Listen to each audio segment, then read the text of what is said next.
ఆ రోజు చలికి వణికిపోతున్న జున్ను ఇలా అంటుంది. అమ్మో, ఈ చలి చంపేస్తుంది. బయట నుంచుంటే చచ్చిపోతానేమోనన్న భయం కూడా వేస్తుంది. అయినా ఎంతకాలమని ఒంటరిగా ఉంటాను. నేను నా పెద్ద కూతురు చిన్ని దగ్గరికి వెళ్తాను. తనైతే నన్ను జాగ్రత్తగా చూసుకుంటుంది అని చిన్ని దగ్గరికి వెళ్తుంది జున్ను.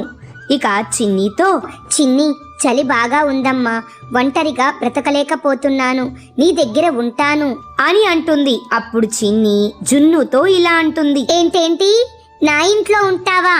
చూడమ్మా, నా ఇల్లే ఇరుకు. నిన్నెక్కడ పెట్టుకొని చూడాలి నేను?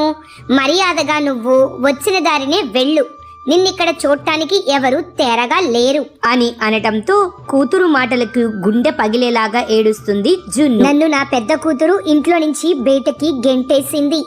నా బాధ దేవుడికే తెలియాలి. చిన్ని కష్టంలో ఉన్నప్పుడు నేను దానికి సాయపడ్డాను, కానీ నేను కష్టంలో ఉన్నప్పుడు అది కనీసం నన్ను ఇంట్లో కూడా రానివ్వలేదు.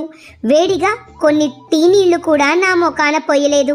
ఇంకా నా చిన్న కూతురు లక్కీ దగ్గరికి వెళ్ళడమే నాకున్న దారి అంటూ జున్ను చిన్న కూతురు లక్కీ దగ్గరికి వెళ్తుంది. అమ్మా లక్కీ అని బోరున ఏడుస్తూ ఉంటుంది. జరిగినదంతా అర్థం చేసుకున్న లక్కీ, అమ్మా బాధపడకు, అక్క చూడపోతేనేం, నేనున్నాను కదా నిన్ను చూడటానికి. బయట బాగా చలిగా ఉందమ్మా, పద ఇంట్లోకి వెళ్దాం అని జున్నుని ఇంట్లోకి తీసుకువెళ్తుంది. మంచం మీద కూర్చున్న జున్ను, నా చిన్న కూతురు లక్కీ ఎంత మంచిదో, దాని మంచితనాన్ని అర్థం చేసుకోలేకపోయాను అని బాధపడుతుంది. ఇంతలో లక్కీ బిర్యానీ వండుకు వచ్చి తల్లి ముందు పెడుతుంది. అమ్మా తినమ్మా, వేడి వేడి బిర్యానీ, చాలా వేడిగా ఉంది. ఎప్పుడు తిన్నావో ఏంటో, అయినా నేనున్నానని మర్చిపోయావా?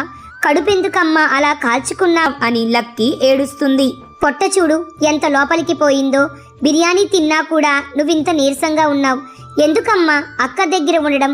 నేనున్నాను కదా అని లక్కీ చెప్పటంతో లక్కీ మాటలకి బోరున ఏడుస్తూ ఉంటుంది జున్ను. అప్పుడు జున్ను కనకదుర్గమ్మ తల్లిని పూజిస్తూ, నా చిన్న కూతురు చాలా మంచిది, డబ్బు ఒక్కటే లేదు తల్లి, తనకి డబ్బును ప్రసాదించు అని చెప్పి ఆ డబ్బును తీసుకెళ్లి లక్కీకి ఇస్తుంది. అమ్మా ఇంత డబ్బు నీకెక్కడిది అని లక్కీ జున్నుని ప్రశ్నిస్తుంది. అప్పుడు జున్ను జరిగిందంతా చెప్తుంది. అదే అమ్మా, ఇవాళ కనకదుర్గమ్మ తల్లిని నీ పరిస్థితి చెప్పి పూజించాను, ఆ తల్లి నన్ను కరుణించింది అని చెప్తుంది.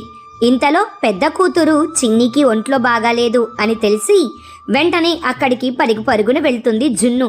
తాగమ్మా చిన్ని, కొంచెం ఇది తాగు, నీకు త్వరగా తగ్గిపోతుంది తల్లి అని చెప్పి మందులు వేస్తూ ఉంటుంది. కోలుకున్న చిన్ని 2 చేతులు జోడించి తల్లికి నమస్కారం చేసి, తప్పైపోయిందమ్మా, దేవత లాంటి నిన్ను ఇంట్లో నుంచి బయటికి గెంటేసినందుకు దేవుడు నాకు ఇలాంటి శిక్షే వెయ్యాలి అని బాధపడుతుంది. కానీ జున్ను మాత్రం పెద్ద కూతుర్ని చిన్న కూతుర్ని ఒకేలాగా చూస్తూ డబ్బు ఇద్దరికి పంచి ఇద్దరిని సంతోషంగా ఉండమని చెప్తుంది. ఇంటికి తిరిగి వెళ్లిన జున్ను ఇలా అనుకుంటుంది. నేను ఎప్పుడూ నా పెద్ద కూతుర్నే బాగా చూసేదాన్ని, చిన్న కూతుర్ని తక్కువగా చూసేదాన్ని. కానీ ఈరోజు నా చిన్న కూతురే నన్ను చూసింది. అయినా ఇద్దరు పిల్లలు నాకు ఒకటే అనుకుంటూ ఇక ఇంటిని సర్దుకుంటూ ఇంటి పనుల్లో బిజీ అయిపోతుంది. ఇది ఫ్రెండ్స్ వీడియో. నచ్చితే లైక్ చేయండి, సబ్స్క్రైబ్ కూడా.